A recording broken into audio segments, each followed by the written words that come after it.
আসসালামু আলাইকুম, সবাই কেমন আছেন? আশা করি ভালো আছেন। আপনারা যারা শিক্ষক হবেন তাদের ভাইবা শুরু হয়েছে। এই ভাইবাতে অনেকেই ভালো করতে পারছে না। আপনারা জানেন যে আমি শিক্ষক নিবন্ধনের রিটেন ব্যাচ পড়িয়ে থাকি। আমার ২ টা ব্যাচ ছিল। সেটা হচ্ছে সামাজিক বিজ্ঞান ৭ সাবজেক্টের স্কুল পর্যায়ের রিটেন ব্যাচ। আরেকটা ছিল অর্থনীতি প্রভাষক। আমার অনেক স্টুডেন্ট ভাইবা দিচ্ছে। তো তাদের ভাইবা পারফরমেন্স কেমন হয়েছে মাঝে মাঝে আমাকে শেয়ার করে। তো এক স্টুডেন্ট ভাইবা অভিজ্ঞতা শেয়ার করেছে। তার সেই ভাইবা অভিজ্ঞতা থেকে আমরা বুঝতে পারবো যে আমাদের কেমন প্রিপারেশন নিতে হবে। আমরা একটু তার ভাইবা অভিজ্ঞতা তার কাছ থেকে শুনে আসি। আসসালামু আলাইকুম স্যার, আমাকে প্রথমে জিজ্ঞেস করছে যে মুদ্রাস্ফীতির কারণ কি কি, পরে 2-3টা পয়েন্টের নাম বলছি। এরপর জিজ্ঞেস করছে যে মুদ্রাস্ফীতি নিয়ন্ত্রণের উপায়, এখানে 2-3টা পয়েন্টের নাম বলছি। তো ওনারা চাইছিল যে আরো বলতে পারিনি এই পয়েন্টের নাম। এরপর জিজ্ঞেস করছে যে বাংলাদেশের মোট সম্পদের পরিমাণ কত, এটা বলতে পারি নাই। এরপর জিজ্ঞেস করছে জিডিপি প্রবৃদ্ধির হার কত, এটা ভুল বলছি। তারপর আরেকটা কি জানি সংজ্ঞা জিজ্ঞেস করছে, এটাও বলতে পারি নাই। তারপর জিজ্ঞেস করছে যে বাংলাদেশে কোন খাতে বেশি অর্থ ব্যয় হয় নাকি একটা বলছে, পরে আমি বলছি সেবা খাত। এরপর জিজ্ঞেস করছে যে বাংলাদেশে ঘাটতি বাজেট কি জানি একটা প্রশ্ন জিজ্ঞেস করছে, এটার উত্তর বলতেছি। মানে বেসিক্যালি সব ভুলই বলছি।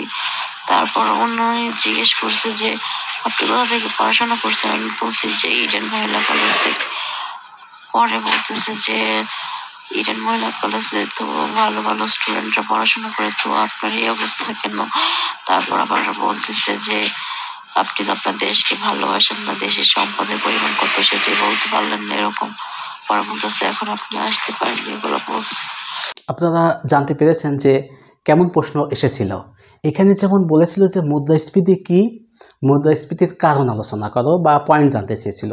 সাধারণভাবে আমরা কি জানি, মুদ্রাস্ফীতি আপনারা মনে রাখবেন যে অর্থের সরবরাহ যদি বেড়ে যায় তাহলে কী হবে, মুদ্রাস্ফীতি ঘটবে। আরও অনেক কারণ থাকতে পারে।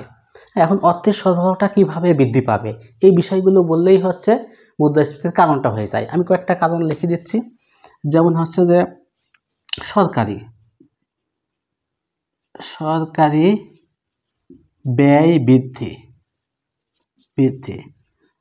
তারপরে হচ্ছে যে কর হ্রাস। 3 নম্বর হতে পারে যে ব্যাংক হার হ্রাস। তারপরে 4 নম্বর অর্থের সরবরাহ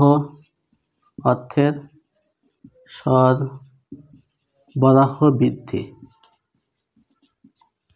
এরকম আরও অনেক কিছু আছে। এগুলো জাস্ট আমরা আর্থিক নীতি এবং রাজস্ব নীতির সমন্বয়ে এইভাবে বলতে পারি।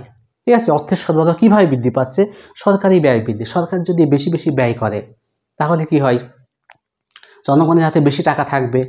বেশি টাকা থাকলে মানে কি হবে, অধিক পরিমাণ অর্থ কম পরিমাণ দ্রব্যের পিছিয়ে ধাবিত হবে। এবং উৎপাদন কম, উৎপাদন হ্রাস কম থাকে, যার কারণে মুদ্রাস্ফীতি ঘটে।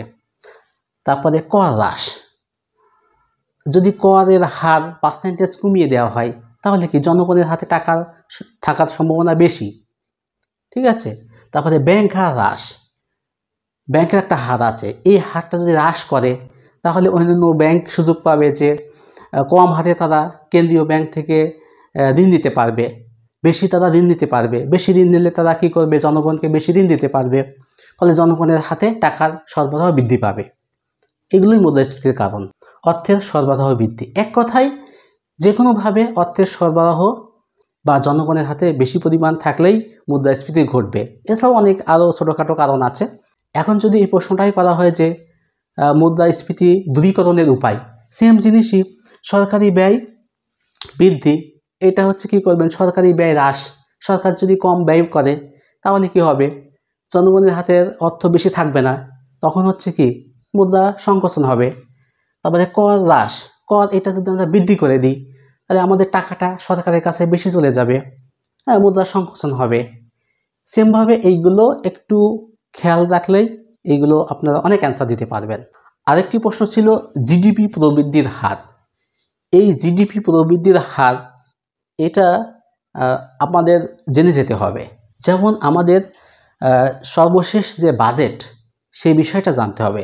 আমাদের বাজেটটা কত হচ্ছে, সর্বশেষ অর্থ বছর হচ্ছে 2024-25 অর্থ বছর।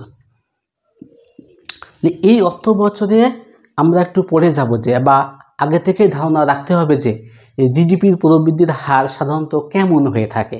আমরা যদি স্পেসিফিকভাবে বলতে চাই তাহলে আমরা বলতে পারি যে 2024-25 বাজেট অনুযায়ী বা অর্থ বছর অনুযায়ী জিডিপির প্রবৃদ্ধির হার এটা ছিল 6.% তার মানে আমাদের এই বাজেট থেকে কিছু বিষয় পড়ে যেতে হবে। এখানে যদি আসে মুদ্রাস্ফীতির হার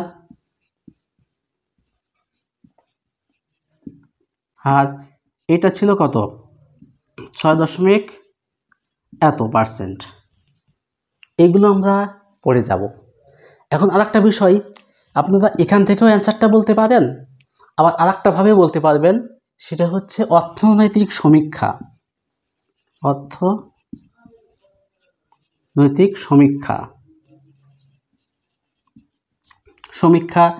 2024।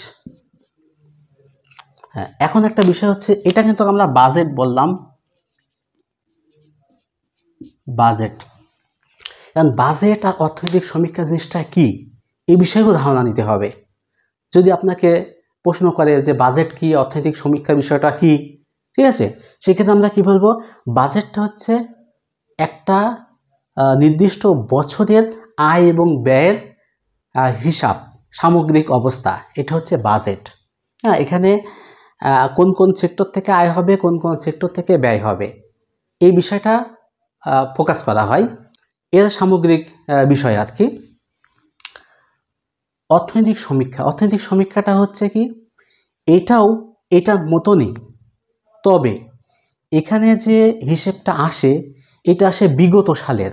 হ্যাঁ, বিগত সালের হিসেবটা আসে। বিগত সাল বলতে আমরা যদি বলি যে অর্থনৈতিক সমীক্ষা 2024, তার মানে কি এটা হবে 2023-24।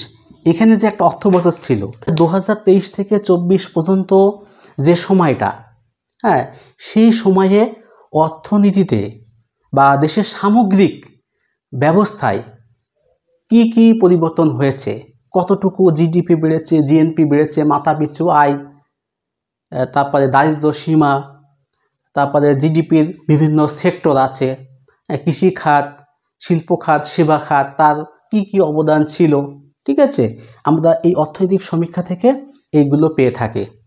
আরেকটা প্রশ্ন ছিল যে জিডিপিতে অবদান। জিডিপিতে অবদান, এখানে এই প্রশ্নটা আসে, জিডিপিতে কোন সেক্টরের অবদান বেশি। হ্যাঁ, এখানে 3টা সেক্টর আছে, একটা হচ্ছে কৃষি, শিল্প, আর একটা হচ্ছে সেবা, ঠিক আছে। এই কয়েকটা পয়েন্ট জেনে যাব আমরা। কৃষিতে অবদান থাকে অন অ্যাভারেজ, এটা দেখা যাচ্ছে যে 11% প্লাস হতে পারে, এটাতে 35% প্লাস উপরে থাকে, এটাতে থাকে 52% প্লাস। হ্যাঁ, এইভাবে আর কি জিডিপিতে যে 3টা খাত আছে সেই খাতে এইভাবে অবদান থাকে এত পার্সেন্ট। যদি বলা হয় জিডিপিতে কোন খাতের অবদান বেশি, সেক্ষেত্রে আমরা বলতে পারি কি সেবা খাতের অবদান বেশি। এই প্রশ্নটাই করা হয়েছিল আমার যেটা মনে হচ্ছে। পরবর্তী প্রশ্ন ছিল বাজেট সংক্রান্ত বিষয়ে। এই বাজেট বিষয়ে আপনারা ধারণা নিয়ে যাবেন। হ্যাঁ, বাজেটের আকার কত, তারপরে হচ্ছে বাজেটের যেগুলো আশা করা হচ্ছে যে এতটুক আমরা জিডিপিতে প্রবৃদ্ধি করব, এতটুক মুদ্রাস্ফীতি করব, আমাদের মাথা পিছু আয় এটা ধরলাম, হ্যাঁ, এভাবে অনেক কিছু হিসাব সেখানে ফিক্সড করা হয়, ঠিক আছে, ওইগুলো নিয়েই কাজ করা হয়, এইগুলো জেনে যাবেন। তার বাজেটের বিভিন্ন প্রকারভেদ আছে, উদ্বৃত্ত বাজেট কি, ঘাটতি বাজেট কি, সম্পূরক বাজেট কি, এই টাইপের যে প্রশ্নগুলো আছে খুবই সহজ।